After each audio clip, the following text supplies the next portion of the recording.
Space Vampires Retrospective Take 1.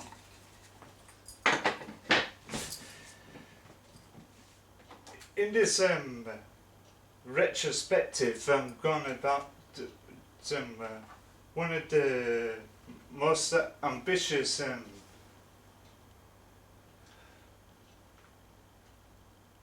projects that Canon Films had in the 1980s, which was a film loosely based on a book by Colin with the title Space Vampires. That also known as LifeForce in many other territories, but many fans and critics took disliking to the title LifeForce because they all wasn't wanted to settle with the name Space Vampires. It was a latest directorial effort from Toby Hooper, who was originally lined up to direct Return of the Living Dead. Due to the deal with Canon Films, that almost caused the production of Return of the Living Dead to be held back.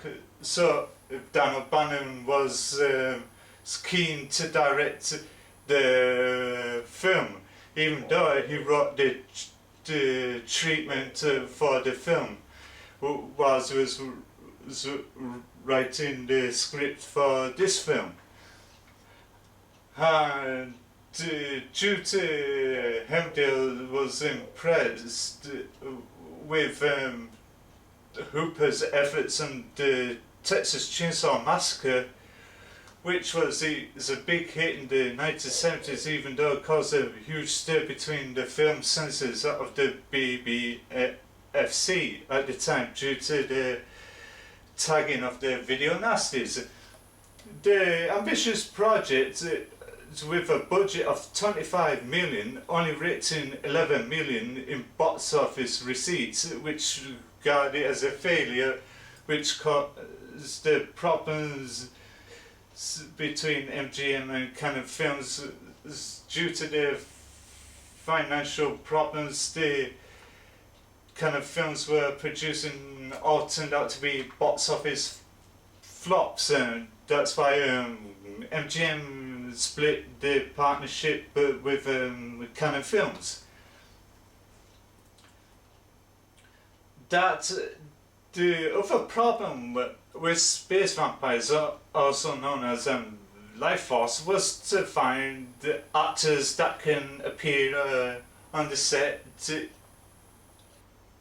in the nude. So they were failing to find actors in around England to do it. So they had to turn to other countries like France, which they found this 17-year-old dancer called Mathilda May, which she was impressed because of her performance dance work in France. So she got the role as the lead vampiress, even though of her age, which she was risking regulatory rules of casting young actors to appear naked in the films at the time. That's why half of the percent of the time you didn't hardly see Brooke Shields naked in the film Endless Love due to those reasons and that. The main problem of getting around the film censorship was to not to expose anything below the body, which they had a similar problem whilst filming Return of the Living Dead, which they had to put a prosthetic codpiece of actress Linnea Quigley to execute her tombstone dance scene in the film, where she had to strip off naked to dance to the film song originally Nasty Girl by Vanity was later replaced by Tonight We Make Love Until We Die by SSQ. In order to get around the censorship rule, which they had to do the same techniques on the actress Mathilda May, and that, which they also had to do the same techniques on Lou Ferrigno in Hercules years prior. Used the same techniques in order to cover his private parts and that, which you can watch it on DVD and the freeze frame, and you can notice the codpiece attachment of Lou Ferrigno. But at the time upon release, it wasn't receiving kind reviews from the critiques, including Leonard Maltin claimed that the film was bizarre because it was a vampire film, it was the end of the world film, then it was a zombie film rolled into one and done all that lot, which was the total confusion of the exact premise of the film. The premise of the film was these space astronauts led by Steve Railsback who had the hard time on the picture due to the problems and that, to go out into space as a deep service research or whatever, to bring back this cargo, and all of a sudden this cargo wakes up and start wreaking havoc on the streets of London. But however, like every other Hollywood production, it was split between two countries. The live action plates was filmed in London, and the miniature sets and the destruction of London was all done back in Los Angeles,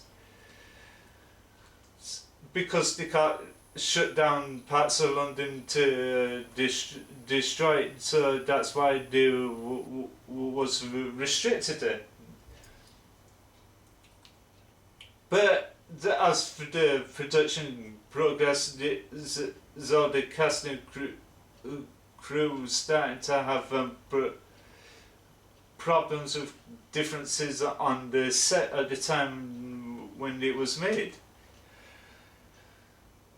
due to the same problems and restraints that they had with other pictures like Aliens did in 1985, which was into the production, which was released in 1986.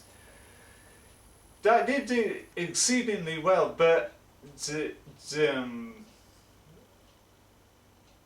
Joel Schumacher's Pictures, The Lost Boys, doubled that number, which was deemed as a hit and etc.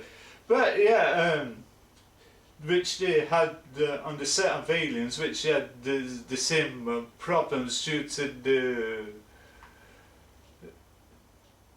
ongoing restraints of pushing the film to get it done, and so it could be releasable and that.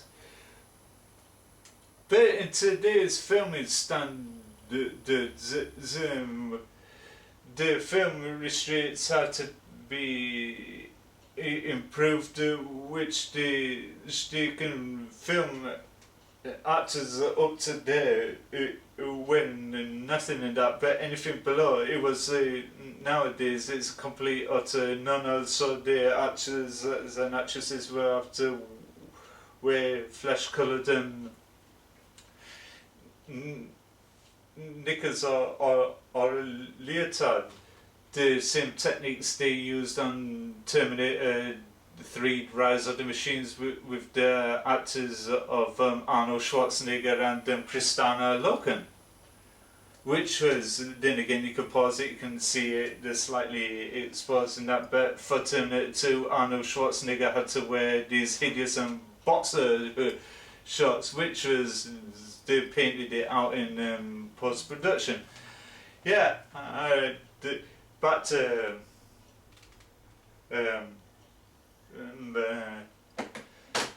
this film. Yeah, it was an ambitious project for kind of films, but they spent way too much money on getting the film releasable and that. But due to the huge popularity of other films that came out in 1985, which did exceedingly well, which upon release, so the audiences was flocking to Return of the Living Dead, and which quite few people turned up to see this. Which led to people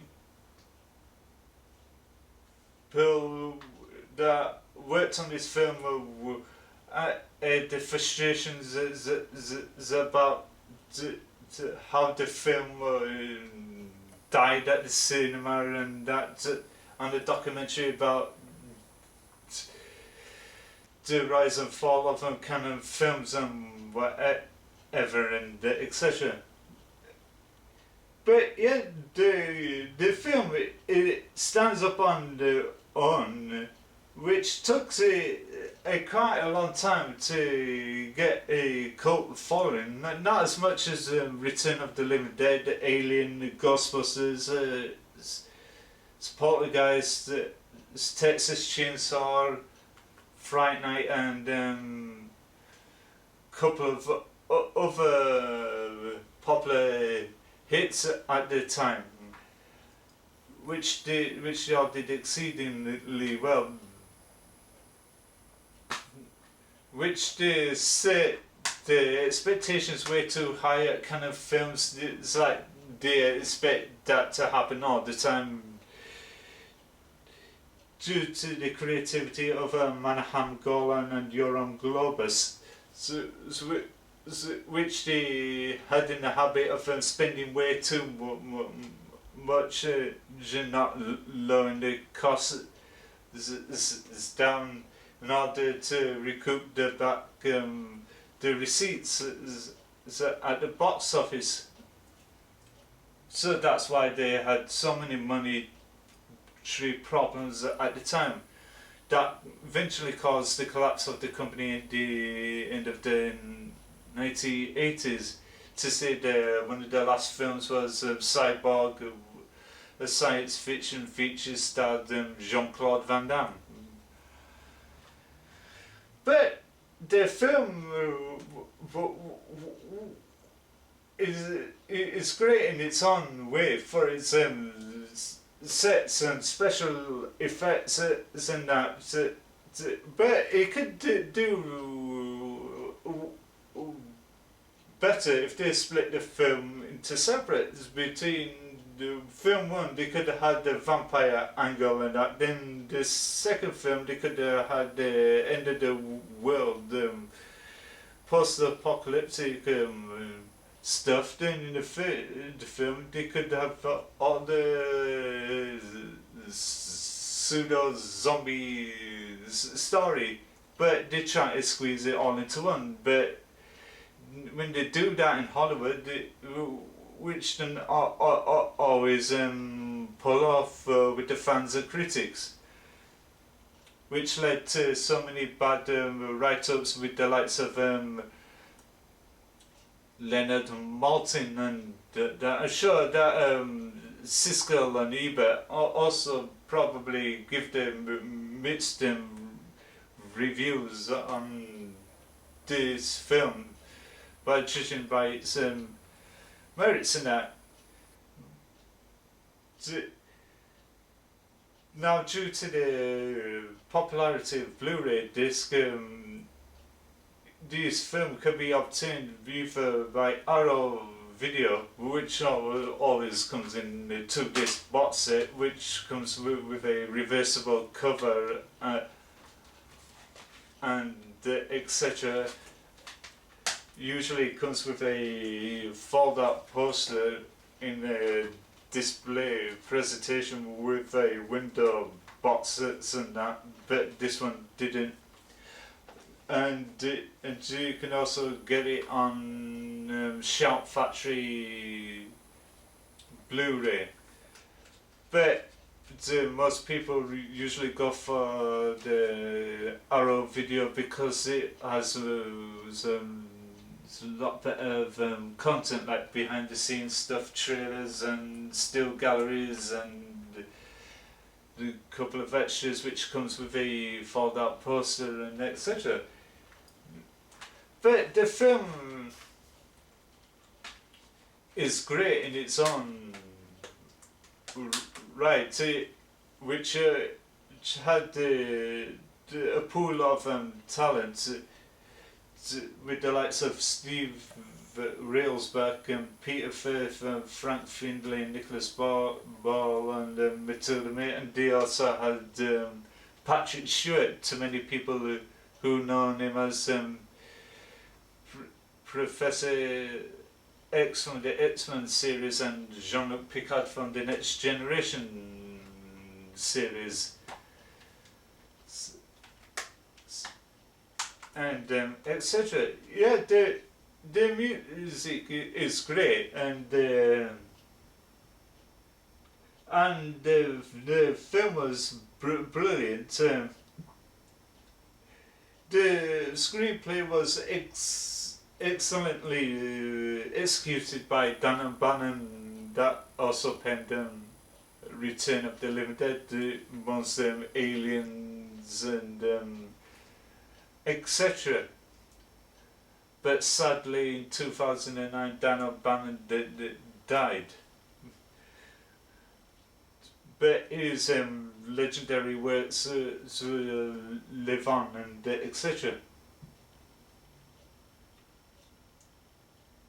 But to many fans, they could have done better if they had its original title Space Vampires, not LifeForce, then otherwise it could attract more audiences and that. But sadly it did not, because people didn't know what the name LifeForce is, because it was not really explained. It was some ridiculous idea that Manahan, Golan and Yoram Globus came up with at the time. That even angered the author Colin Wilson, even though they did the teasers for it, including the teaser trailer and the poster you can see up online with its title Space Vampires and that, which you can see on the Blu-ray, the two variations of which was LifeForce for one and Space Vampires for the other, which usually do these documentary DVDs like the Video Nasty's the definitive guide, which they always go by its proper perceived title and that to please its audience. Yeah, but the film stood the test of time and etc.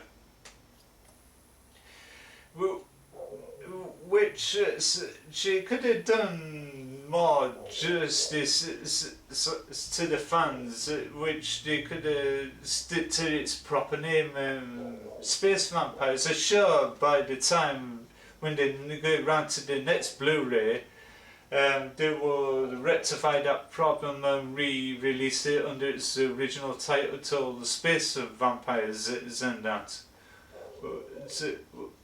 which should get more interesting that, but as a total cult classic, it is in its own right. Not much as a cult classic as Aliens and the Return of the Living Dead and the Ghostbusters has generated over the years with fan-tributed cosplays and fanfic films and etc.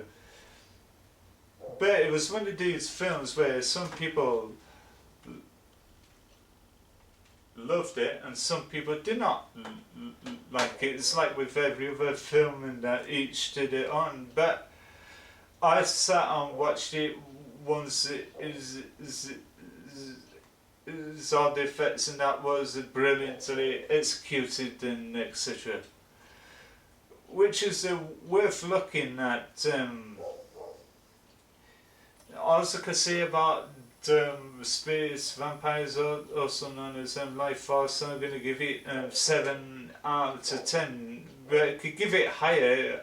Yeah, if they had the original title Space Vampires, then I could give it a higher markup. But I'm going to stick with the generous 7 out of 10 due to its artwork and presentation. And that's all I can say about that. This is me, Frankie Smales, for Space Vampires, also known as LifeForce retrospective. And thank you for watching. And cut.